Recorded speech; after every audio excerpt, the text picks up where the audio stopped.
Hello and welcome to Making Meaning Lesson 3, Part 2. I forgot to go over some of the discussion questions, so I put them up here from the art school. Which part of the story did you like the best and why? What was Tommy's problem when he went to school and how was it solved? And have you ever felt or acted like Tommy did in this story? So these questions will also be on Schoology for you to answer. And now I'm going to read an article from my book about Tommy DePaula, who wrote and was in the art school. So it's called Draw, Draw, Draw, a short biography of Tommy DePaula. Tommy DePaula was born on September 15th, 1934 in Meridian, Connecticut, where his father worked as a barber. His parents named him Thomas Anthony DePaula after his two grandfathers. His Irish grandpa, Tom Downey, was a hero of Tommy's. He appeared in many of the author's books, including One Foot, Now the Other, and Tom.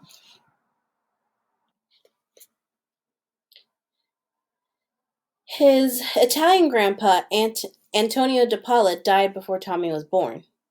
Why does Tommy spell his name the way he does? A family legend says that before Tommy was born, his mother joked to her cousin that she thought the active baby might grow up to be a dancer.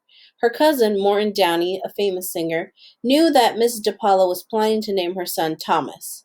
According to the story, Morton said that if little Tommy was going to be famous, he would have to spell his name differently. So Tommy did, and he is now famous. Tommy was the second child in a family of 4 children. Maureen, who was born after Tommy, was his favorite sibling. His book, The Baby Sister, tells how happy Tommy was when she was born. The two loved making puppets together and putting on shows for their family. The grown-up brother and sister are still close friends. Besides creating artwork, Tommy loved reading. He also loved dancing, just as his mother had predicted. He began taking tap dances lessons at the age of 5 and continued for many years, often performing on stage. As a boy, Tommy had many great teachers. The one he loved the best were Miss Belula Bowers, the art teacher he describes in The Art Lesson, his 5th grade teacher, Rose Mulligan, who read aloud to the class every day, and Miss Leah, his tap dancing teacher. When he was in 4th grade, Tommy sent one of his pictures to Walt Disney, the famous cartoon who created Mickey Mouse. Tommy was sure that Mr. Disney would see what a good artist he was and would hire him to help make Disney cartoons. Disney wrote back with a letter of advice. He insisted Tommy keep practicing, and Tommy paid attention to that advice. He drew all the time. Tommy DePaula says that when children write to him today, he takes their letters very seriously because he knows how important good advice can be. Tommy's twin cousins, Franny and Fuffy Magulin, went to an art college called Pratt Institute. After high school, Tommy went there too.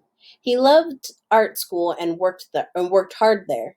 His teachers encouraged him to keep his eyes open and draw, draw, draw. Some of Tommy's friends at Pratt also went on to create popular children's books. One was Arnold Lobel, who wrote and illustrated the Frog and Toad series. Even though he practiced all the time, it took many years for Tommy to get his first job as a book illustrator, drawing the pictures for a nonfiction book called Sound, written by Lisa Miller. Soon, Tommy began writing his own books instead of just illustrating other writers' works. Many of his books are based on his own life. In The Art Lesson, he describes his beloved art teacher, Miss Bowers, and the box of 64 crayons he received as a birthday gift. This book that we read. Oh gosh. Oliver Button is a sissy, reveals that Tommy was terrible at sports, though he was a fabulous tap dancer. Tommy DePaula also writes and illustrated religious stories, folk tales, made-up stories, and funny characters such as Stregonona, Beg Anthony, and Bill and Pete, pals who happen to be a crocodile and bird. Today, Tommy DePaula lives in New London, New Hampshire. To make an art studio, he fixed up a large 200-year-old barn. Though he has no children, he has many nieces and nephews, and he also has a dog named Bronte. The symbol for DePaula's company, Whitebird Inc., is a little white bird with a pink heart on its chest. This symbol appears in many of his books, When Tommy signs his name, he often adds a little pink heart to his signature. And if we look at the art lesson, right up there, you can see the little heart. All right, thanks for listening.